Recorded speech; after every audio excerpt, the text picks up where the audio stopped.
Red and blue lights flashed across my lawn as three men in cheap police uniforms hammered at my door, shouting about immediate eviction. My wife didn't move, she just stood there, calm as ever, sipping her coffee. They thought she was just another homeowner.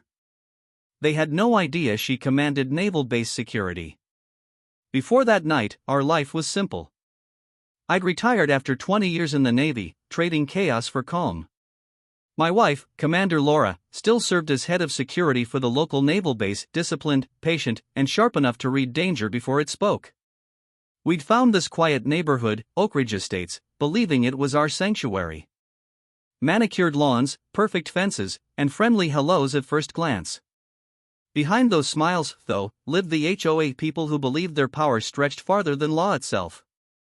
Our first run-in was almost laughable. A letter taped to our door read, "Unapproved vehicle on property, remove immediately." It was my old Navy truck, a piece of history to me, an eyesore to them. I called their office to explain. No answer. Another letter came 2 days later with a fine. Laura just smiled. Let it go. We'll handle it. But the letters didn't stop. Then came citations for our mailbox color, our garden layout, even the flag on our porch. The president, Rick Porter, a former realtor with a love for rules and a hatred for authority, made it clear, either join the HOA or face consequences. I told him once, politely, "You're dealing with the wrong family." He laughed like it was a joke. I could tell he didn't hear the warning. Weeks passed, and Oak Ridge Estates turned from picture-perfect to hostile ground. Neighbors began avoiding us. HOA board members patrolled like watchdogs. We woke one morning to find a bright orange sticker on our front gate, "Final notice, eviction imminent." Laura peeled it off carefully and looked at me. "They're bluffing," she said. "HOAs don't evict. Courts do." Still, I could see that familiar look in her eyes, the same one she wore before an operation went bad overseas. Calm, calculated readiness. A few days later, two men claiming to be compliance officers showed up unannounced, flashing laminated badges. Their uniforms were off, cheap fabric, wrong font, and nervous energy. They snapped photos of our house, whispered to each other, and left.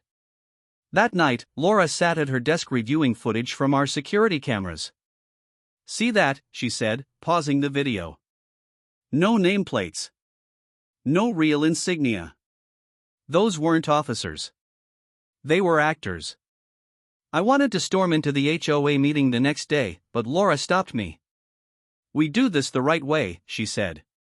"We watch, we collect, we wait." But Rick didn't wait. He doubled down. The next week, we received a thick envelope-stamped eviction notice, court-ordered. The seal looked official, but the court name was spelled wrong. Sloppy. Laura laughed. Fake paperwork. They're desperate.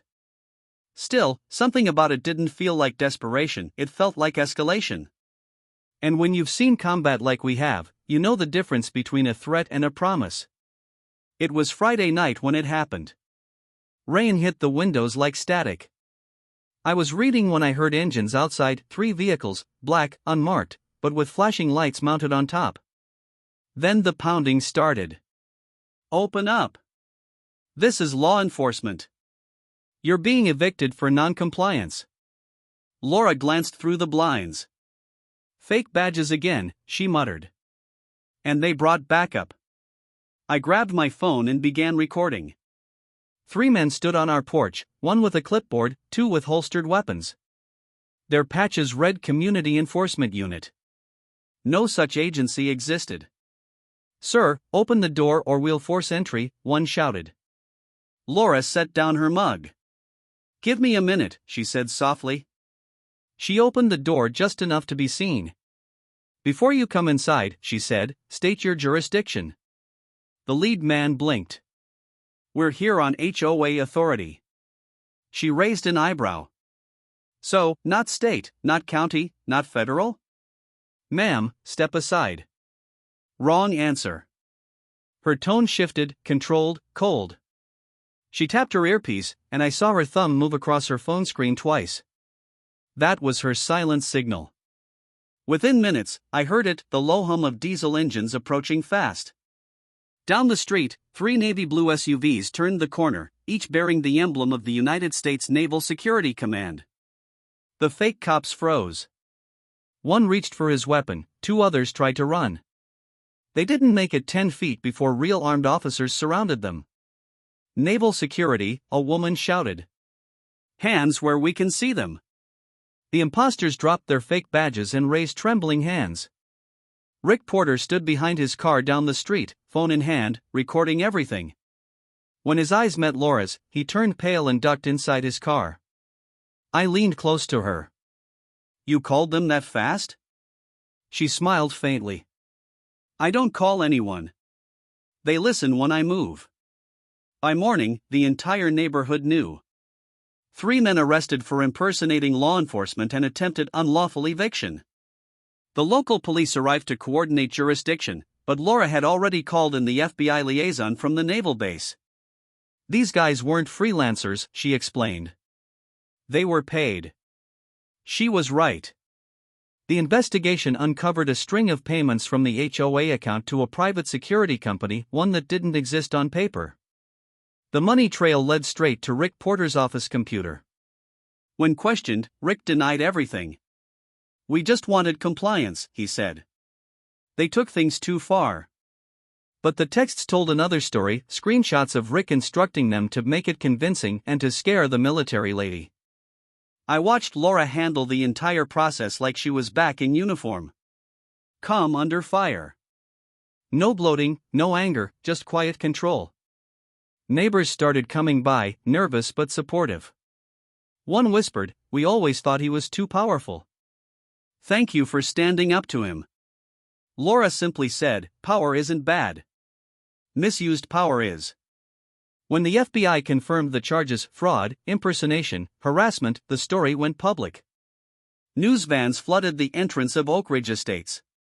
Rick's smug HOA empire crumbled overnight. But Laura wasn't done. "He'll try to blame it on others," she told me. "We make sure everyone knows the truth." A week later, the HOA held an emergency board meeting. They thought Laura wouldn't show. They were wrong. When we walked in, conversations stopped. Rick sat at the front, pale and sweating. "Commander," he began, "this is a private." "No," Laura interrupted. "This is federal." 2 FBI agents stepped inside behind her, badges raised. She placed a folder on the table and flipped it open, bank records, fake invoices, and payment receipts. Rick's voice cracked. "You can't, this is a misunderstanding." Laura met his eyes, calm as ever. "A misunderstanding doesn't hire fake police. It doesn't forge court documents. It doesn't threaten veterans on their own porch."